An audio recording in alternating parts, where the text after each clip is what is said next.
Wednesday's Bulletin of the Bold and the Beautiful delivered a pulse-pounding preview that left fans breathless. Liam Spencer, the man whose courage has been tested time and again, will fight with every fiber of his being to cling to life after a brutal gunshot wound. And his survival will hinge on the hands of three of Los Angeles's most skilled surgeons, Lee Finnegan, Bridget Forrester, and Grace Buckingham. While Luna Nozawa, wounded in her own clash of obsession and vengeance, is rushed into surgery alongside him. As viewers have come to know, Hope Logan has been left reeling ever since learning that Liam had been shot in the chest while attempting to wrest the weapon away from Luna, whose downward spiral into rage and jealousy culminated in a hail of bullets that changed everything. In the calm before the storm, Hope's nights have been haunted by visions of a lifeless hospital bed, the steady hum of machines, and the agonizing uncertainty that her husband, her daughter Beth's father, may never open his eyes again. Into this maelstrom steps Carter Walton, the recently minted fiancé and steadfast ally, who delivered a vow to Hope that was as powerful as any wedding vow could be. He will step into the role of stepfather with devotion and honor, safeguarding Hope and Beth with every ounce of love he has, even as he prays for Liam's recovery and believes every day that Liam should remain a part of his daughter's life for as long as possible. The Forrester COO's proposal to Hope was a beacon of hope itself, a promise of new beginnings after heartbreak, and her acceptance signified a turning point for both of them, yet Carter's pledge comes tinged with a bittersweet note. His loyalty to Hope is absolute, but he cannot pretend that the man he worships from afar is not the rightful guardian of Beth Spencer's future. The drama that led to this crucible began in the sands outside the Logans' beachfront home, where Liam, his instincts sharper than any blade, confronted Luna after a phone call in which he had just told Hope, "I'm here to stay, Hope. I love you and I'm not going anywhere soon." Those words, uttered in the sanctuary of their living room, should have sealed a moment of calm, yet they proved to be a prelude to catastrophe. As Liam stepped into the glow of the fading sun, he found Luna holding a gun with hands trembling not from fear but from resolve. Never one to back down, Liam lunged for the weapon, igniting a struggle that ended with a single shot to his chest, though not before he wrested the gun away and fired back, striking Luna and halting her rampage. In that fleeting instant, Liam became both victim and hero, his shirt soaked in red, but his spirit unbroken. His intervention saved others but risked his own life. Luna collapsed moments later, her own wounds a testament to her torment, and Sheila Carter Sharp, drawn to the scene by maternal panic, was grazed by a stray bullet in the leg, a wound painful and dangerous enough to threaten arteries and mobility. The three wounded souls were loaded onto gurneys, racing against time down the polished hospital corridors, where John Finnegan would join the fray, his face a mask of professional calm belying the storm within. As the doors to the emergency or swung open, Grace, Bridget, and Lee faced the unthinkable calculus of medical triage in its purest form. Only two of the three could be saved. In a moment that will echo through soap opera history, Lee Finnegan, her heart pounding, her mind clear, made the agonizing decision to prioritize the patients with the most salvageable injuries. Luna Nozawa's throat wound, though severe, offered a path to recovery through precise airway repair. Sheila Carter's leg injury, though it threatened her femoral artery and mobility, was localized and operable. Liam's chest trauma, with a bullet perilously close to his heart and lungs, required an invasive thoracotomy that carried staggering risk. Lee's voice rang out with the authority of experience. "We stabilize Luna first, then Sheila, get me clamps, prepare blood, isolate Liam's airway," and the surgical team obeyed, knowing that delay could be fatal. As the minutes stretched, monitors beeped warnings of ventricular arrhythmias, and Grace's fingers danced over the chest wound, attempting to stem the bleeding. Bridget's hands worked methodically to repair the shattered bone and severed muscle in Sheila's leg. Lee herself hovered over Luna's table, directing intubation and vascular repair with laser focus. All the while, Liam's gurney stood eerily still, his chest cavity open to the sterile air, the bullet lodged behind his ribs as if mocking the heartbeat that once drove him forward. Finally, despite every effort, clamps, cauterization, transfusion, his EKG flatlined. The sterile ore lights flickered in mock sympathy as Lee closed his chest, the hushed words "time of death" slipping through her lips like a knife's edge. The man who had dared to sacrifice his life for the safety of others was gone. The fallout from Lee's decision was immediate and explosive. Word of Liam's demise spread through Spencer Publications and Forrester Creations like wildfire, igniting a war between the two dynasties that had long traded boardroom battles and runway rivalries, but had never confronted outright bloodshed and loss. Bill Spencer, thunderstruck by the news that his son had died on Lee Finnegan's operating table, condemned her actions as malpractice, his grief sharpened into a vow of vengeance. "I will dismantle her career, expose her choice to the world, and ensure that every medical board knows the name Lee Finnegan as the doctor who chose Luna and Sheila over my son," he declared in a press release that promised lawsuits and investigations.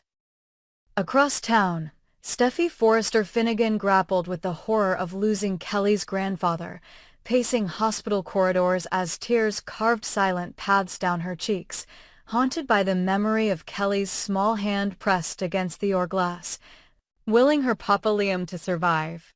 She had trusted Lee, her mother-in-law, her friend, to heal the wounded, and now that same woman was the lightning rod for the storm that uprooted her entire world. Finn, torn between his professional admiration for Lee and his grief as a brother and son, found himself the reluctant mediator in a war he never wanted. Meanwhile, Hope Logan, clutching Beth to her chest, felt the ground quiver beneath her. Carter's promise to be there for Beth had been a lifeline. Yet every tender moment they shared was underscored by the incalculable void that Liam's absence carved into their lives. And yet, even in the wake of such devastation, the sparks of hope and resilience flickered. Luna Nozawa, her life hanging by a thread, began to stir on the ventilator, her chest rising and falling with each mechanical breath, a sign that, against all odds, the tormented young woman might be granted a second chance. Sheila Carter Sharp, though facing the possibility of losing part of her foot to infection, managed a weak smile through the haze of pain, a small victory stitched into the fabric of tragedy. In the hushed hush of the recovery wing, Lee Finnegan stood over her patients, her white coat stained but her resolve unbroken, her heart heavy with grief for the son of a man she once considered family. Outside, Carter Walton renewed his vow to Hope, pressing a gentle kiss to her temple and whispering, "For you and Beth, I will stand strong. And if Liam can ever watch over her again, I will step aside for him." The words hung in the air, fraught with promise and sorrow, as Hope leaned into him, her tears a testament to love's resilience even when faced with the ultimate sacrifice. As the episode drew to a close, the bold and the beautiful left its audience with a nearly unbearable tension. Will Liam Spencer's spirit echo in the hearts of those who loved him, or will a miracle stitch his wound and defy the grim notes recorded by the ore? Will the Spencer-Finnegan feud erupt into a feud so fierce that it consumes every legacy, every fortune, and every fragile alliance they have built? Can Carter's promise withstand the weight of Liam's absence, or will Hope be forced to choose between the man she lost and the man who offers her everything he has?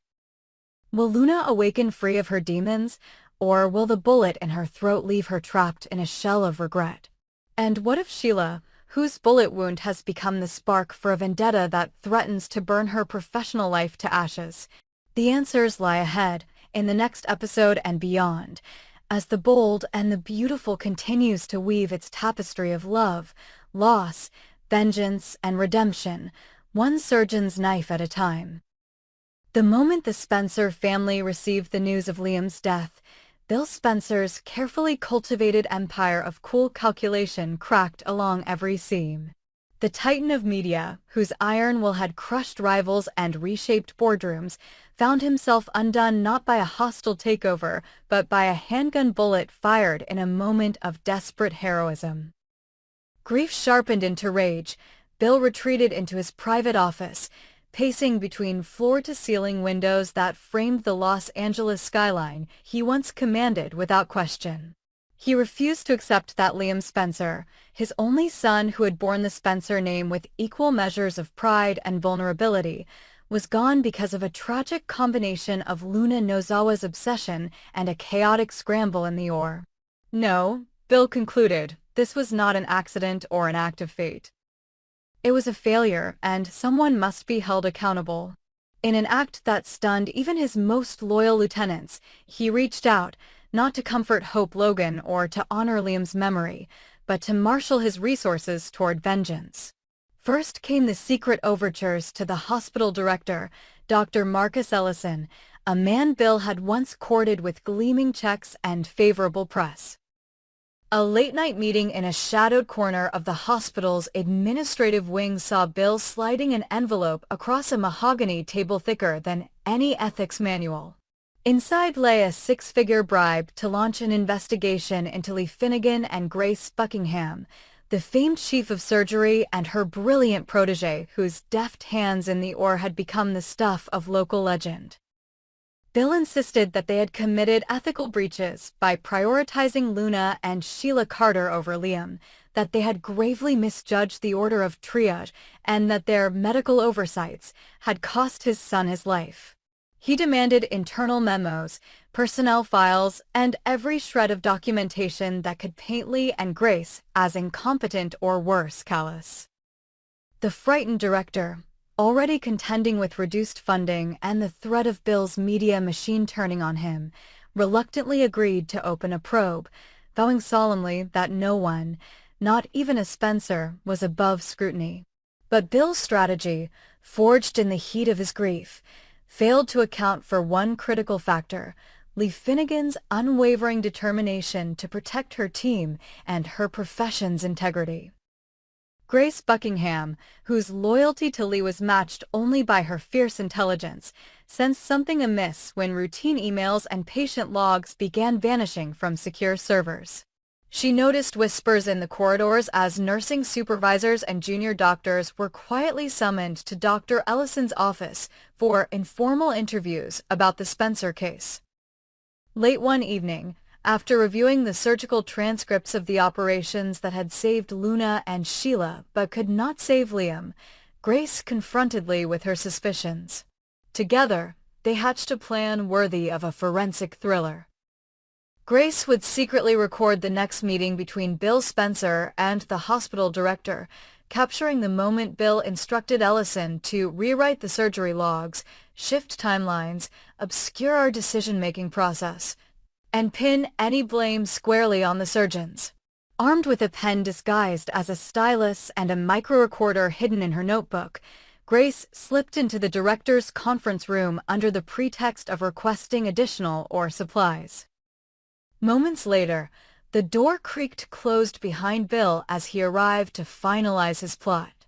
In a calm yet venomous tone, he outlined to Ellison how the official narrative must evolve, insisting that the records show Liam's chest wound as secondary to a supposed delay in surgical attention and that Lee's team had been distracted by preferential treatment of Luna, a perceived rival to Hope Logan. He promised Ellison a $5 million gesture of support if the logs were altered to Bill's exact specifications and threatened to unleash a media blitz so devastating that the hospital would be forced into bankruptcy if he did not get his way. The hush-money envelope made its second appearance, thicker this time with a palpable sense of desperation emanating from Bill's trembling hand.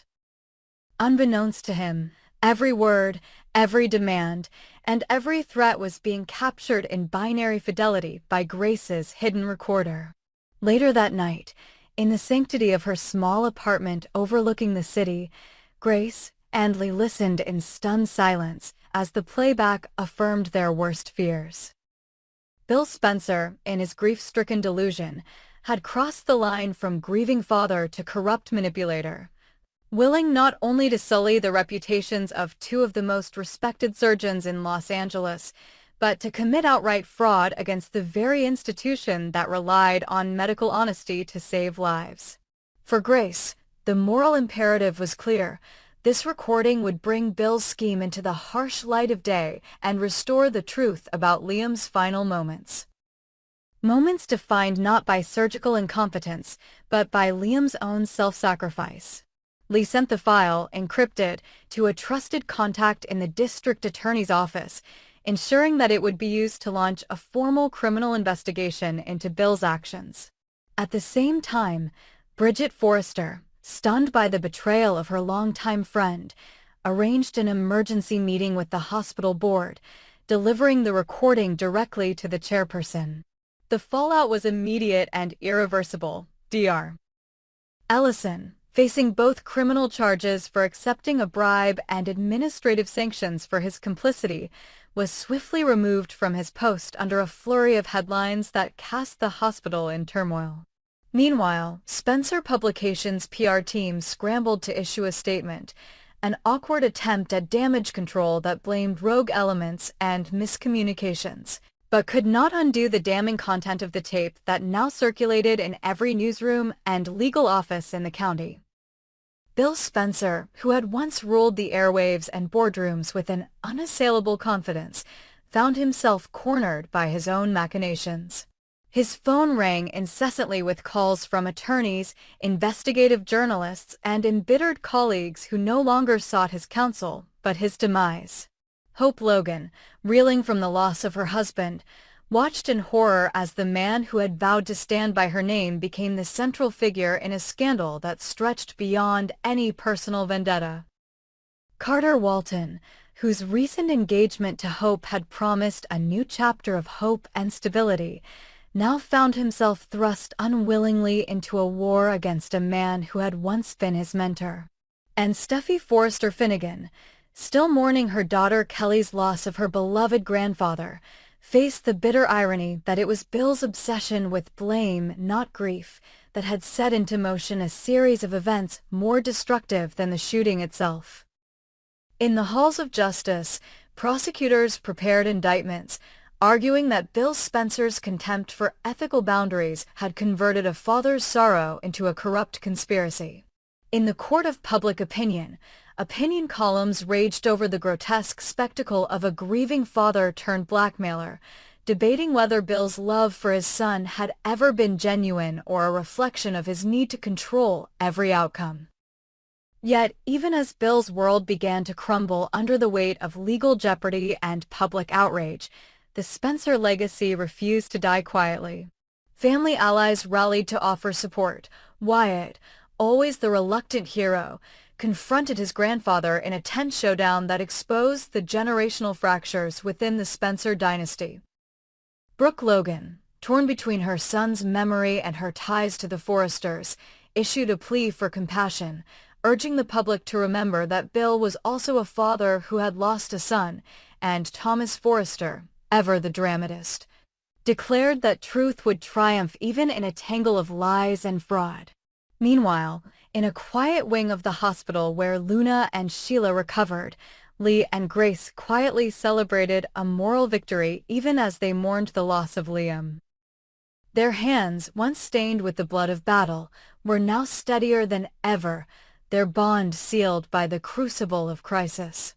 And through it all, the city of Los Angeles, caught in the glare of a scandal that blurred the lines between heroism and villainy, watched with rapt attention, wondering whether redemption could ever be found in the wreckage Bill Spencer had wrought, or whether his fall would reshape the Spencer name far more dramatically than any boardroom coup ever could.